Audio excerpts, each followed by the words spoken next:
अस्सलाम वालेकुम नाजरीन, कैसे हैं आप सब लोग। उम्मीद है कि जहां भी होंगे खैरियत से होंगे। मैं हूं आपका मेज़बान परवेज़ इकबाल। आज 29 मार्च और इतवार का दिन है। जैसा कि आप जानते हैं कि मैं आपके लिए लेके आता हूं यूरोप भर के अहम हालातों वाक़यात। तो आज हमारे पास एक अच्छी खबर है पुर्तगाल में रहने वाले तारकीन वतन के लिए। जैसा कि आप जानते हैं कि पूरे यूरोप से मुसलसल बुरी खबरें आ रही हैं। एक ऐसे वक्त में पुर्तगाल में रहने वाले तमाम तारकीन वतन के लिए हम एक अच्छी खबर लेके आए हैं। लेकिन इससे पहले इस खबर की तफसील बताएं, हम आपसे गुजारिश करेंगे कि अगर आपने अभी तक हमारे चैनल को सब्सक्राइब नहीं किया तो फ़ौरन सब्सक्राइब कर लें। इसके अलावा हमारे वीडियो को अपने दोस्तों के साथ शेयर भी कीजिएगा ताकि तमाम लोगों तक ये इन्फॉर्मेशन पहुँच सके। ऐसे वक्त में जब पुर्तगाल में कोरोना वायरस के केसेस में तेज़ी देखी जा रही है, अब तक तकरीबन 5,996 अफराद में कोरोना वायरस की तस्दीक हुई है। पुर्तगाल में अब तक 119 अमवात भी हो चुकी हैं।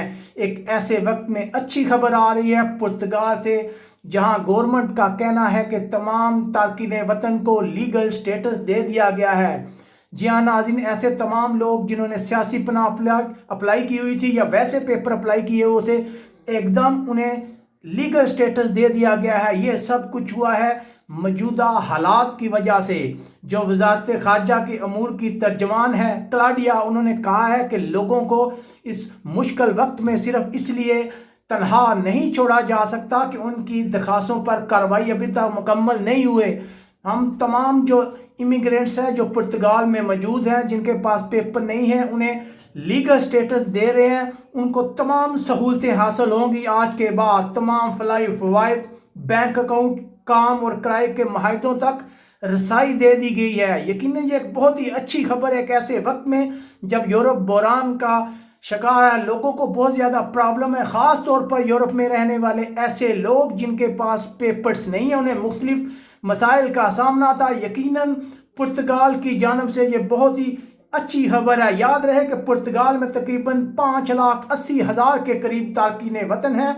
गुज़िश्ता साल ही तकरीबन 1,35,000 के करीब लोगों को पेपर्स दिए गए थे। इनमें ख़ास तौर पर अक्सरियत ब्राज़ील के लोगों की है। इसके अलावा पुर्तगाल जो है उसमें भी दूसरे यूरोपीय ममालिक की तरह इमरजेंसी कवानीन नाफिज हैं, जिनमें जुमरात से इजाफे का खर्चा जाहिर किया जा रहा है। यकीनन बहुत ही अच्छी खबर है। हम कोशिश करते हैं कि आपके लिए अच्छी खबर लेके आएँ। हम उम्मीद करते हैं कि पुर्तगाल के देखा देखी बाकी यूरोपीय ममालिक भी ऐसे तारकीन वतन जिनके पास पेपर नहीं है, मौजूदा सूरत हाल में उन्हें लीगल करेंगे ताकि वो तमाम फ़वाइद हासिल कर सकें और बेहतर अंदाज में ज़िंदगी गुजारें। इसके अलावा हम उम्मीद करते हैं और गुजारिश करते हैं पुर्तगाल में रहने वाले तमाम पाकिस्तानी, बांग्लादेशी और इंडियन भाइयों से कि वो हिफाजती तदाबीर करें और किसी सूरत घर से ना निकलें। अपने मेज़बान परवेज़ इकबाल को इजाज़त दीजिएगा। इसके अलावा आप हमें कमेंट्स करके बता सकते हैं कि आप इस वक्त पुर्तगाल के कौन से शहर में रह रहे हैं और वहाँ मजमूई तौर पर